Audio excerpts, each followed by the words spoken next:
Chapter है वो है हमारा चैप्टर नंबर 8, चैप्टर 8। यहाँ पे मैं बनाती जाऊँगी ये नोट्स, जो भी मैं बना रही हूँ जैसे समझा रही हूँ वो अपने नोटबुक के अंदर नोट करते जाना। The circulatory system. मैंने जूम ऐप पे इसलिए नहीं पढ़ाया है क्योंकि वहाँ पे कनेक्टिविटी की प्रॉब्लम रहती है और आजकल नेट में बहुत ज़्यादा प्रॉब्लम हो रही है। सर्कुलेटरी सिस्टम बेसिकली हमें पढ़ना है, ठीक है। जैसे एक होते हैं एनिमल्स और एक होते हैं प्लांट्स, ठीक है। तो प्लांट के अंदर तो वेरियस टाइप के सिस्टम्स नहीं प्रेजेंट होते, जैसे कि सांस लेने के लिए रेस्पायरेटरी सिस्टम हो गया, ठीक है। ब्लड के सर्कुलेट होने के लिए सर्कुलेटरी सिस्टम हो गया। लेकिन जो एनिमल्स होते हैं, एनिमल्स के अंदर ये सब कुछ प्रेजेंट होता है, ठीक है। और अभी हमें इसी में ही डिटेल स्ट्रक्चर यही इसके बारे में ही पढ़ना है। तो मैं अभी स्टार्ट करने जा रही हूँ, ठीक है। तो इसमें देखना, सर्कुलेटरी सिस्टम के अंदर बेसिकली जो हमारे फ्लूइड्स होते हैं, फ्लूइड्स का मतलब क्या है, वो लिक्विड जिनकी अपनी एक प्रॉपर्टी होती है फ्लूइडिटी की, ठीक है। फ्लूइडिटी की प्रॉपर्टी जिसकी होती है, फ्लूइडिटी की प्रॉपर्टी होती है। और बेसिकली इसके अंदर दो लिक्विड आते हैं, one is blood and second is lymph, ठीक है। पहला ब्लड और सेकेंड लिम्फ। अब इसके अंदर भी क्योंकि हमें पता है हमारी बॉडी जो होती है वो various type of the cells की बनी होती है, ठीक है। उसमें से अब सेल्स कौन कौन सी हैं, सेल्स बेसिकली ये तो पता ही है, आरबीसी। आरबीसी का दूसरा नाम क्या होता है, आरबीसी का मीन्स अगर मैं कहूँ साइंटिफिक नेम क्या है, तो इरिथ्रोसाइट्स। किसी भी वर्ड को पढ़ने से मतलब अच्छी तरीके से पढ़ने कैसे पढ़ोगे, तो उसके वो एक तरीका ये होता है कि जो भी हमारा एक कोई वर्ड है तो उसको दो पार्ट में बाइफरकेट कर दो, यानी कि डिवाइड करके। अगर हमें मीनिंग भी नहीं पता है तो दो पार्ट में हम उसको डिवाइड करके पढ़ सकते हैं। Erythro for the red, cytes for the cell, ठीक है। वो सेल्स जो रेड कलर यानी कि रेड वाले फ्लूइड का फॉर्मेशन करती है हमारे ब्लड के अंदर, दैट इज आरबीसीज, और इरिथ्रोसाइट्स ही इसका दूसरा नाम होता है, ठीक है। इसके बाद हमारी डब्ल्यूबीसीज आएगी, इसको अभी देखती हूँ, डब्ल्यूबीसीज, ठीक है। डब्ल्यूबीसीज को क्या बोलते हैं, leucocytes. Leuco word for the white के लिए आता है या फिर ट्रांसपेरेंट के लिए आता है, ट्रांसपेरेंट के लिए आता है। ये वाली बात समझ आई। इसका scientific name leucocytes. And the next और लास्ट जो है, मतलब जो ब्लड के अंदर बेसिकली पाई जाती है, वो है प्लेटलेट्स। प्लेटलेट्स सेल नहीं होती, पहली बात। प्लेटलेट्स सेल के फ्रेगमेंट्स होते हैं, सेल फ्रेगमेंट्स। यानी कि सपोज हमारे पास ये कोई सेल है, सेल का भी छोटा सा पार्ट, ठीक है, वो हमारा सेल फ्रेगमेंट। तो प्लेटलेट्स को हम सेल नहीं बोल सकते। तो ये भी लिखा जाता है कि ये ट्रू सेल्स नहीं है, ट्रू सेल्स नहीं है। कौन, प्लेटलेट्स। तो platelets are not the true cells because they are the cell fragments, ठीक है। और प्लेटलेट्स के लिए हम क्या वर्ड यूज़ करते हैं, दैट इज जो साइंटिफिक नेम या फिर बायोलॉजिकल नेम मैंने बताया है, थ्रोम्बोसाइट्स। थ्रोम्बोसाइट्स, इनको ही प्लेटलेट्स को ही ऐसे बोल देते हैं, जैसे डेंगू वगैरह होता है कि प्लेटें कम हो गई, तो प्लेटें का मतलब ये प्लेट्स ही हो गई। थ्रोम्बो का मतलब वही प्लेटलेट, साइट्स मतलब सेल, ठीक है। और यही क्या करती हैं, अगर प्लेटलेट्स कम हो जाए तो ब्लड कोएगुलेशन हो जाता है, कोएगुलेशन, कोएगुलेशन या फिर क्लोटिंग, क्लोटिंग वर्ड भी हम यूज़ करते हैं इसके लिए, जमना, है ना। तो इस वजह से अभी एग्जैक्ट रोल तो आगे पढ़ेंगे। फिलहाल अभी मैंने जो ये चैप्टर स्टार्ट होने से पहले हमें ह्यूमन की एनाटमी और फिजियोलॉजी इसके अंदर पढ़नी है, ठीक है ना। कि ह्यूमन एनाटमी, एनाटमी का मतलब क्या होता है, एनाटमी का मतलब होता है, ana means to cut internal organs. Internal जो हमारी बॉडी के अंदर जो ऑर्गन होता है, टॉमी का मतलब टू कट, कट करके टाइड करना, मीन्स एज अ ऑपरेशन के थ्रू कि इंटरनली क्या क्या चेंजेस हो रहे हैं हमारी सेल के अंदर, टिश्यू के अंदर। अगर सपोज किसी को कैंसर है तो उसको कैसे कैसे क्या बीमारी हो रही है, ठीक है ना। तो वो एनाटमी के अंदर आता है। Physiology for the physical appearance के लिए, ठीक है ना, फिजियोलॉजी जो होती है। और मैंने पहले भी बताया है, अगर तूने पुरानी वीडियो देखी हो, physio for the physical appearance, physical appearance, ठीक है। और जो ओलॉजी होती है, ओलॉजी का मतलब टू स्टडी। सपोज बायोलॉजी है, बायो फॉर द लिविंग। यहाँ पे मैं बता रही हूँ, मैंने अभी बताया ना कि किसी भी वर्ड को पढ़ने से अच्छा है, मतलब एक तरीके से कैसे पढ़ोगे जो लॉन्ग लास्टिंग के लिए याद रहे, वो है बाइफरकेट करके पढ़ना। मैं इसको दूसरे कलर से एक बार बता देती हूँ। बायो और ओलॉजी, बायो का मतलब लिविंग, ओलॉजी वर्ड कहीं भी आ जाए मतलब टू स्टडी, टू स्टडी, ठीक है। लिविंग थिंग के बारे में जिस सब्जेक्ट के अंदर हम स्टडी करते हैं, दैट इज बायोलॉजी। अगर बायोलॉजी का चैप्टर पढ़ रहा है तो बायोलॉजी के बारे में भी पता होना चाहिए ना कि आखिरकार ये सब्जेक्ट है तो है कौन सा। तो अभी तो मैंने इसके जनरल इंस्ट्रक्शन ही दिया है, तो ये तू अपनी बुक को खोल सकती है, पेज नंबर 90 जो फोटो स्टेट वगैरह में दी थी, ठीक है, ICSE बोर्ड। तो यहीं से मैं ये की points, scope of the syllabus है, यहाँ से रीड आउट करना स्टार्ट कर रही हूँ। जो समझाने की बात होगी वो मैं ऐसे ही करके समझाऊंगी इसमें, ठीक है, डिफरेंट डिफरेंट कलर्स को यूज़ करके। लेकिन जब वीडियो देखेगी तो ये भी अपनी बुक भी ओपन होनी चाहिए, पेन पेंसिल होनी चाहिए और एक रफ नोटबुक जरूर हाथ में होनी चाहिए। ये वाली बात समझ आ रही है? तो अब देखना इसके अंदर टॉपिक्स कौन कौन से हैं। बेसिकली इसके अंदर है सर्कुलेटरी सिस्टम के अंदर हमें, मैंने कहा था ना, ब्लड और लिम्फ के बारे में पढ़ना है, ब्लड और लिम्फ के बारे में पढ़ना है। बेसिकली ये क्या होते हैं और कौन से सिस्टम के अंदर प्रेजेंट होते हैं। हमारी जो ह्यूमन बॉडी होती है वो बहुत ज़्यादा कॉम्प्लिकेटेड होती है, कंजस्टेड सी होती है बहुत ज़्यादा। क्यों? क्योंकि रेस्पायरेटरी सिस्टम भी है, एक्सक्रीटरी सिस्टम भी है, सर्कुलेटरी सिस्टम भी है, नर्वस सिस्टम भी है, ऐसे ही बहुत सारे सिस्टम हैं, जैसे कि लिम्फेटिक सिस्टम हो गया, है ना। तो हमारी ह्यूमन बॉडी जो होती है, ह्यूमन बीइंग की जो बॉडी होती है, इसके अंदर बहुत ज़्यादा सिस्टम्स प्रेजेंट होते हैं। इस वजह से हम एक ही साथ इन सारे सिस्टम्स को एक साथ नहीं पढ़ सकते, हमें अलग अलग ही सिस्टम्स को पढ़ना पड़ेगा, ठीक है ना। जिसकी वजह से हमें बिल्कुल जो हमारे क्वेश्चन जितने भी बनते हैं वो अच्छी तरीके से, हमारा कोई भी सिस्टम जो है इसमें कोई भी पर्टिकुलर क्वेश्चन बनता है तो वो हमारे बोर्ड के लिए ना छूट जाए, ठीक है। तो अब इसके अंदर देखते हैं one by one. Scope of the syllabus देख सकती है, स्कोप ऑफ सिलेबस, ठीक है। इसके अंदर है कॉम्पोजिशन ऑफ ब्लड। इसके अंदर जो हमें बेसिकली पढ़ना है, हार्ट की वर्किंग। हार्ट किस चीज़ के लिए फेमस है? हार्ट ब्लड को ट्रांसपोर्ट करने में हेल्प करता है, ठीक है ना। और ब्लड क्या होता है? एक फ्लूइड कनेक्टिव टिश्यू होता है, फ्लूइड कनेक्टिव टिश्यू। अभी आगे आएगा जब मैं इसको रीड करूँगी, ठीक है। टिश्यू क्यों? क्योंकि बहुत सारी सेल्स का कॉम्बिनेशन है इसके अंदर, और जब बहुत सारी सेल्स जुड़ जाती है तो वो टिश्यू का फॉर्मेशन कराती है। एक एक्स्ट्रा पॉइंट इसके अंदर क्या होता है? हिस्टोलॉजी। टिश्यू आया तो मुझे ये वर्ड बताना पड़ेगा, हिस्टो वर्ड टिश्यू के लिए आता है, ठीक है। और ओलॉजी का मतलब तो समझ गई होगी ना, टू स्टडी। तो टिश्यू की स्टडी को क्या बोलेंगे? हिस्टोलॉजी। कहीं पे भी हिस्टोजन वर्ड आ जाए, इस तरह से कोई भी वर्ड आ जाए, सपोज MCQs में आने लग गया, तो एक एक वर्ड बहुत इंपॉर्टेंट है। Histogen, histo for the tissue, और यानी कि जन, कोई टिश्यू के अंदर कोई लिक्विड ही सिक्रीट हो रहा होगा। अगर इतना वर्ड पता है तो कोई क्वेश्चन नहीं छूटेगा, अप्रॉक्सीमेट पहुँच ही जाओगे आंसर तक, ठीक है।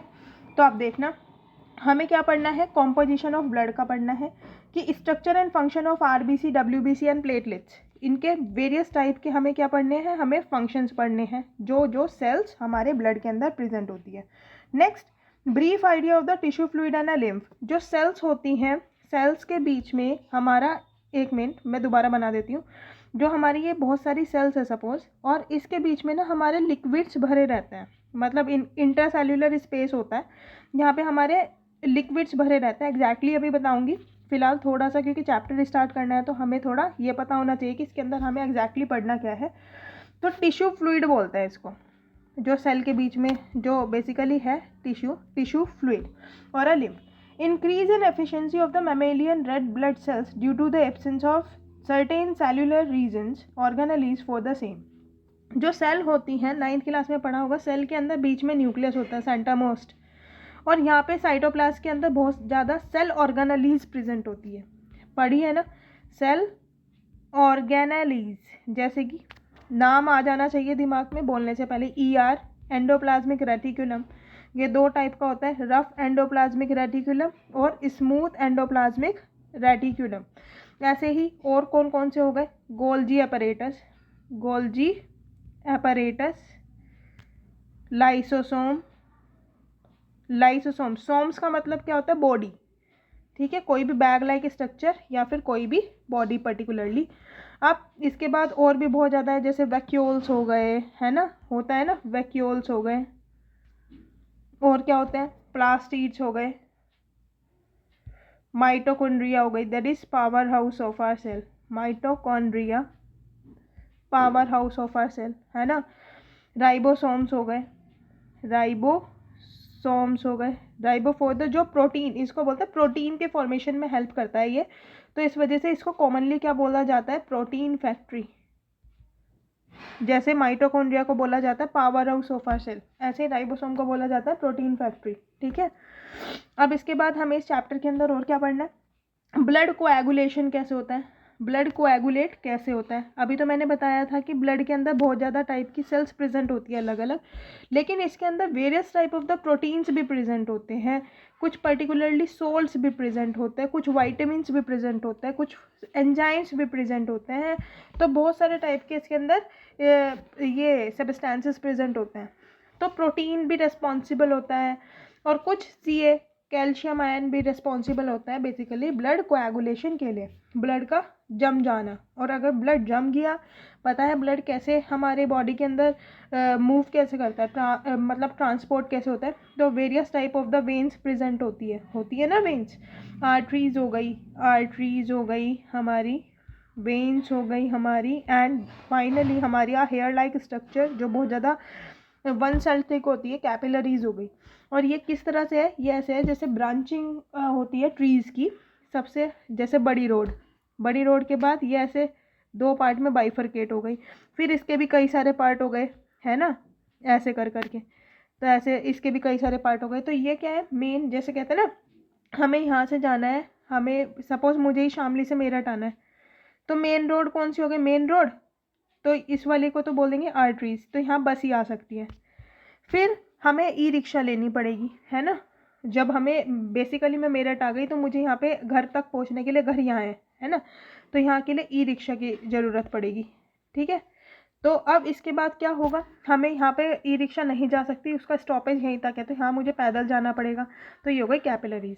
तो एरिया के हिसाब से क्या है, आर्टरीज का एरिया ज़्यादा होता है, फिर ये वेन्स हो गई, और ये फाइनली हमारी कैपिलरीज हो गई, ठीक है। अब इसके बाद क्या है कि structure and working of the heart की वर्किंग हमारी बहुत इंपॉर्टेंट है। ये तो चाहे आईसीएसई बोर्ड हो चाहे सीबीएसई बोर्ड हो। Along with the names of the main blood vessels कैसी है, जो एंटर कर रही है ना, कौन सी हार्ट को छोड़कर जा रही है, लीवर क्या है और किडनी क्या है। लीवर और किडनी वाला जो हमारा सिस्टम होता है, किडनी के लिए कौन सा सिस्टम होता है, basically excretory system. Concept of systole and diastole, ये हार्ट से ही रिलेटेड है, ब्लड प्रेशर से, है ना। कॉन्सेप्ट ऑफ डबल सर्कुलेशन, जो हमारा हार्ट होता है उसके अंदर डबल सर्कुलेशन वाला प्रोसेस होता है, डबल सर्कुलेशन वाला प्रोसेस होता है हमारे हार्ट के अंदर, है ना। तो हार्ट के अंदर डबल सर्कुलेशन का मतलब एग्जैक्टली जो मेन है वो, मतलब जो टॉपिक्स है डिटेल में, वो तो मैं आगे बताऊंगी, लेकिन फिलहाल यही पता होना चाहिए कि इस चैप्टर के अंदर पढ़ना क्या है, ठीक है ना। और क्वेश्चन कौन कौन से इंपॉर्टेंट है हाथ के हाथ। तो इसके अंदर क्या है कि कॉन्सेप्ट ऑफ डबल सर्कुलेशन का मतलब है ब्लड ही हमारे बॉडी के अंदर ऐसा फ्लूइड है जो आर्टरीज के अंदर बहता है, और जो हम खाना पीना वगैरह खाते हैं, जो भी खाते हैं, वो इसी मीडियम के थ्रू सारी सेल्स, सारे टिश्यूज, सारे ऑर्गन सिस्टम, पूरे ऑर्गेनिज्म के बॉडी के अंदर ट्रांसफ़र हो जाता है, ठीक है। ब्लड नहीं होगा तो किसी भी चीज़ को खाना नहीं मिल पाएगा जो हमारी बॉडी के ऑर्गन्स हैं, तो हमारी ग्रोथ भी रुक जाएगी, सारे फंक्शंस रुक जाएंगे, ठीक है ना। तो इस तरह से इसको बोलते हैं फ्लूइड कनेक्टिव टिश्यू।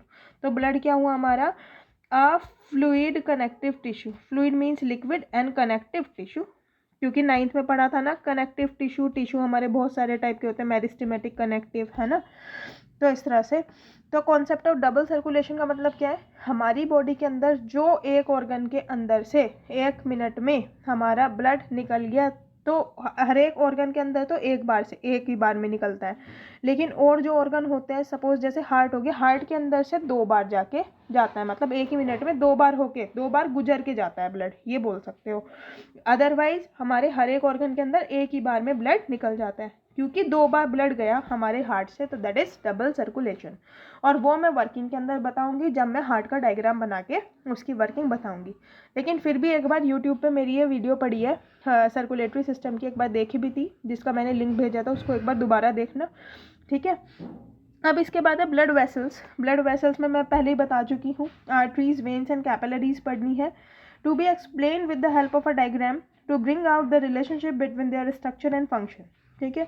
इनका स्ट्रक्चर कैसा होता है और इनका पर्टिकुलर फंक्शन कैसा होता है। दूसरी बात, चलो सर्कुलेटरी सिस्टम हुआ, लिम्फ हमें इसके अंदर पढ़ना है, तो हमें लिम्फेटिक सिस्टम के बारे में भी तो पता होना चाहिए ना, लिम्फेटिक सिस्टम के बारे में भी तो पता होना चाहिए।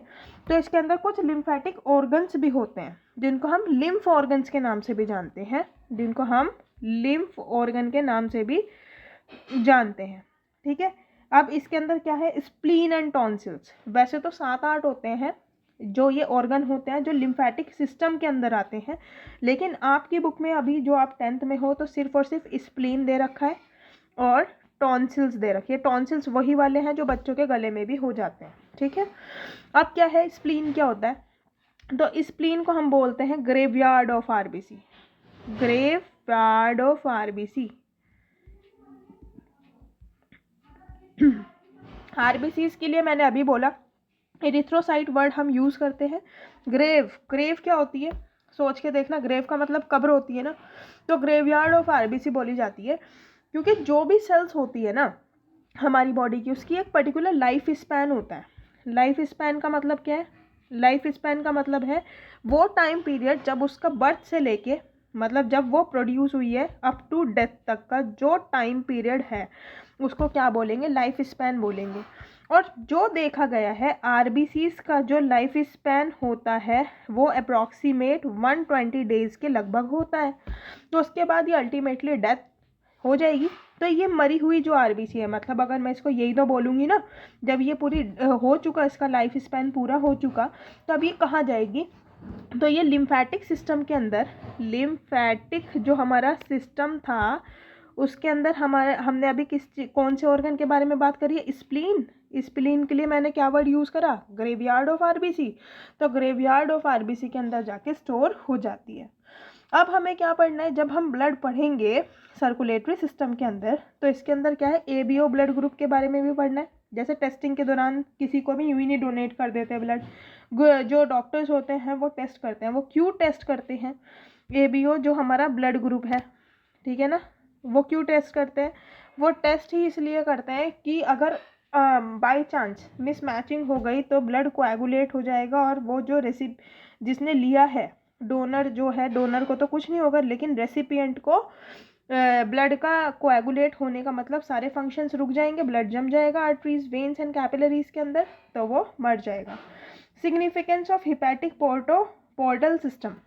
Hepatic for the liver, porter for the connection. Liver और हार्ट के बीच में जो कनेक्शन होता है वो वाला सिस्टम के बारे में हमें पढ़ना है। मैं लिख देती हूँ इसका नाम, इस चैप्टर के अंदर ये पर्टिकुलर हमें टॉपिक्स देखना है। Hepatic for the liver portal system, ठीक है, ये हमें पर्टिकुलर सिस्टम के बारे में पढ़ना है। ये नाम होता है, नाम लिखने के तरीके हैं।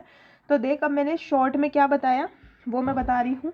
इसका सिलेबस जो चैप्टर का है, सर्कुलेटरी सिस्टम के अंदर very most important is blood and lymph, means overall उसकी वर्किंग हो गई, स्ट्रक्चर हो गया। फिर उसके बाद ब्लड वेसल्स क्या होते हैं एंड सर्कुलेशन ऑफ ब्लड कैसे होता है, names of the main blood vessels कैसे है, कौन लेकर आ रही है ब्लड के अंदर, वो हार्ट के अंदर ब्लड, और कौन लेकर जा रही है वेरियस ऑर्गन के अंदर।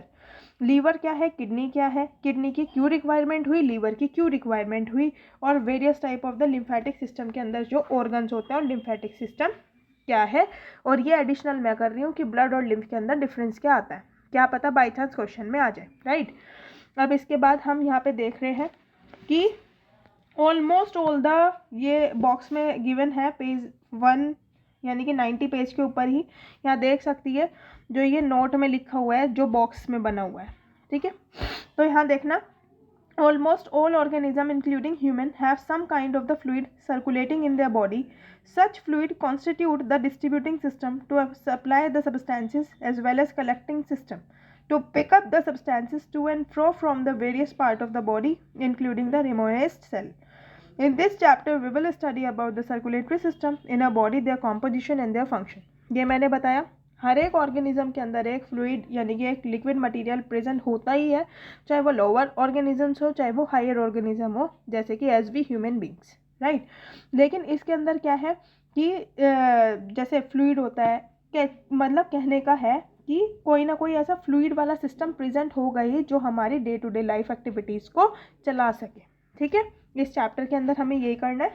अब इसके बाद क्या है, need for transport inside the body, है ना, ये मैंने बता दिया, मैं एक बार रीड करके बता रही हूँ बुक का ही। नीड फॉर ट्रांसपोर्ट की रिक्वायरमेंट क्यों हुई और कहाँ कहाँ पे ज़रूरत होती है। तो देखो, inside the body every organ in our body require the involvement of circulatory blood fluid. हमारे हर एक ऑर्गन के अंदर ब्लड जाएगा क्योंकि ब्लड ही एक ऐसा मीडियम है जो कि सब्सटेंसेस को, जो हम खाना खाते हैं वो हर एक सेल के अंदर जाएगा उसकी ग्रोथ के लिए, प्रॉपर फंक्शनिंग के लिए। जैसे कि डाइजेस्टिव सिस्टम है, डाइजेस्टिव सिस्टम को ही पहले ले लेते हैं, है ना, डाइजेस्टिव सिस्टम। तो अब इसके अंदर देखना, digest and absorb nutrient which are needed to be transported to every cell of the body. Digestive system ने डाइजेस्ट कर दिया, लेकिन डाइजेस्ट किया, डाइजेस्ट का मतलब क्या है, बड़े फूड के पार्टिकल का छोटे फूड के पार्टिकल में कन्वर्ट हो जाना। तो अब वो ट्रांसपोर्ट होगा ना हर एक सेल के अंदर, तो उसको ट्रांसपोर्ट करने के लिए तो चाहिए, वही वाली बात है। अगर हम किसी होटल में गए और होटल में गए नहीं है, हमें घर ही बैठे हमने ऑर्डर दे दिया और वहाँ पे बन तो गया लेकिन कोई ट्रांसपोर्ट करने वाला नहीं है, तो क्या हम पैसे दे देंगे उसको कि नहीं तूने बना दिया लेकिन तूने मेरे घर पे नहीं भेजा? नहीं देंगे ना। तो ट्रांसपोर्ट वाले मीडियम की रिक्वायरमेंट होगी ही होगी, ठीक है। अब इसके बाद क्या है, respiratory system. Respiratory system, respiratory system का मतलब क्या है, रेस्पायर करना, सांस लेने वाला जो सिस्टम है। ड्रॉन इन एयर, अंदर एयर को लेना, oxygen picked up from its lung and has transported to all part of the body. Similarly the carbon dioxide collected from the entire body has to be carried to the lung to the excel out of the body. इसमें दो word मैंने use किए हैं, inhale और exhale. Vicks inhaler का नाम सुना है, तो इनहेल का मतलब सूंघना यानी कि ले लेना, तो हम लेंगे कौन सी, ऑक्सीजन गैस। एक्सेल कौन सी करेंगे, कार्बन डाइऑक्साइड गैस। तो इसके लिए ही हम वर्ड भी यूज़ करते हैं इनहेल और एक्सेल के लिए। मैं यहाँ पे लिख रही हूँ इनहलेशन, या फिर इसका ही दूसरा नाम बाई चांस आ जाए, दूसरे नाम से भी क्वेश्चन आ जाता है तो पता होने के बाद छूट जाता है, इंस्पायरेशन। ये बुक के अंदर नहीं गिवन है लेकिन फिर भी आ सकता है, ठीक है। इनहेलेशन और इंस्पायरेशन। दूसरा एक्सहेल बोला था, एक्सहेल के लिए क्या हो जाएगा, एक्सपायरेशन, एक्सहेलेशन, एक्सहेलेशन, ठीक है। ये समझ आया। कार्बन डाइऑक्साइड को तो हम छोड़ते हैं ना अपनी बॉडी से, तो अब इसको भी तो चाहिए ना ट्रांसपोर्ट होने के लिए, क्योंकि हमने ऑक्सीजन ली, हमने अभी क्या करा, हमने ऑक्सीजन लिया तो इनहेल किया नोज़ के थ्रू। अब ये ऑक्सीजन सारे बॉडी के फंक्शन यानी कि बॉडी के पार्ट के अंदर जानी भी तो चाहिए, तो ऑक्सीजन किसके थ्रू ट्रांसफ़र होती है, ऑक्सीजन भी और खाना भी, और भी बहुत सारी चीज़ें आएंगी, लेकिन अभी हम जो करते जा रहे हैं वो हम 1 बाय 1 ही करेंगे। तो ऑक्सीजन ट्रांसफ़र होती है ब्लड के थ्रू, ब्लड ही तो मीडियम है, अगर ब्लड नहीं होगा तो ट्रांसपोर्ट नहीं हो पाएगी। ऐसे ही चलो ऑक्सीजन तो चली गई, सेल को चली गई, हमारी बॉडी की ऑर्गन को चली गई, है ना, वेरियस टाइप के, लेकिन अब सेल के अंदर भी तो वो रिएक्शन हुआ तो कार्बन डाइऑक्साइड बनी। अब कार्बन डाइऑक्साइड भी तो जैसे ऑक्सीजन आई थी, देखो रुक जाओ अभी बताती हूँ, ऑक्सीजन ऐसे आई थी तो कार्बन डाइऑक्साइड अब बन गई तो वो भी तो ऐसे जाएगी, तो उसको भी तो ट्रांसफ़र होना पड़ेगा। वही वाली बात, अगर किसी के घर हम आए हैं ई रिक्शा से और उसका घर दूर है तो हमें छोड़ने वाला नहीं है, तो हमें जाने के लिए भी तो ई रिक्शा की रिक्वायरमेंट होगी, ठीक है। तो इस वजह से हमें ट्रांसपोर्ट वाले सिस्टम की रिक्वायरमेंट है। अब इसके बाद है all the extra water excess salt, जितने भी हमारा क्या हो गया एक्सेस में, एक्सेस की बात कर रही हूँ बहुत ज़्यादा में, एक्सेस वाटर हो गया, एक्सेस वाटर हो गया, या फिर सॉल्ट हो गए। मैंने बताया था ना हमारे सॉल्ट भी हमारे अंदर प्रेजेंट होता है, बिलीरुबिन, बिलीवर्डिन। नाइट्रोजिनस वेस्ट हो गए कुछ, नाइट्रोजिनस वेस्ट, ठीक है, सच एज यूरिया। यूरिया हम एक्सक्रीट आउट करते हैं ना मॉर्निंग में, क्योंकि हम यूरियोटैलिक एनिमल्स हैं। Remove from the different part and have to be sent to the excretory system to thrown or from the body. यानी कि जो हमने खाना खाया, चलो कुछ डाइजेस्ट हो गया, लेकिन अब कुछ वेस्ट भी तो है, उसको भी तो हमें बॉडी से एक्सक्रीट करना पड़ेगा, तो वो उसके लिए हमें एक्सक्रीटरी सिस्टम की रिक्वायरमेंट होती है। तो एक्सक्रीटरी सिस्टम की बेसिकली, वैसे तो डायग्राम के थ्रू समझेंगे, लेकिन इसकी डेफिनेशन क्या हो जाएगी, the removal of nitrogenous waste product is called excretory system by the kidney. इसके अंदर क्या इंपॉर्टेंट है, इसके अंदर नाइट्रोजिनस वेस्ट प्रोडक्ट, ये पूरा ये इंपॉर्टेंट है, नाइट्रोजन वाले कंपाउंड ही एक्सक्रीट होते हैं। अब इसके बाद हमें किस चीज़ के बारे में पढ़ना है, अब देखते हैं इसके बारे में हमें क्या पढ़ना है। हार्मोन्स क्या होते हैं, ठीक है। हार्मोन्स सबसे पहली बात, हार्मोन्स जो होते हैं वो हमारे केमिकल मैसेंजर्स होते हैं, जो मैसेज को ट्रांसफ़र करते हैं हमारी बॉडी के अंदर, केमिकल्स वाले सब्सटेंसेस होते हैं जो ज़्यादा अमाउंट में सिक्रीट नहीं होते, अगर ज़्यादा अमाउंट में सिक्रीट होंगे तो भी प्रॉब्लम करेंगे और कम होंगे तो भी प्रॉब्लम करेंगे, ठीक है। अब क्या है, हार्मोन लिक्विड है ना, तो ये कहाँ से सिक्रीट हुए हैं, ग्लैंड होती हैं, ग्लैंड यानी कि tube like structure, tubular structure, ठीक है, ट्यूब लाइक स्ट्रक्चर होता है। सपोज ये जैसे पाइप समझ लो। अब ग्लैंड जो होती है वो हमारी दो टाइप की होती है। ग्लैंड जो होती है, अभी मेन टॉपिक स्टार्ट नहीं हुआ है, इस वजह से इजी लग सकता है क्योंकि स्टार्टिंग करनी है, तो स्टार्टिंग में तो मुझे ये बताना पड़ेगा, फिर उसके बाद वर्किंग आएगी तो जब जाके करना पड़ेगा, ठीक है। Exocrine and next is endocrine. Notes जो मैंने दिए वो बना लेना, कॉपी में नोट कर लेना। एक्सोक्राइन, एंडोक्राइन, ठीक है, सिक्रेटेड फ्रॉम द, ये जो हार्मोन होते हैं ये एंडोक्राइन ग्लैंड से निकलता है। एंडोक्राइन ग्लैंड को हम बोलते हैं डक्टलेस ग्लैंड, ठीक है, जिसके अंदर ट्यूब नहीं होती है, वैसे ही सिक्रीट हो जाते हैं और हमारी सारी बॉडी के अंदर फैल जाते हैं। तो have to be carried throughout the body by circulatory system और a blood to act wherever they required and so on, ठीक है। अब इनका फंक्शन क्या है, ठीक है, तो यहाँ देखते हैं।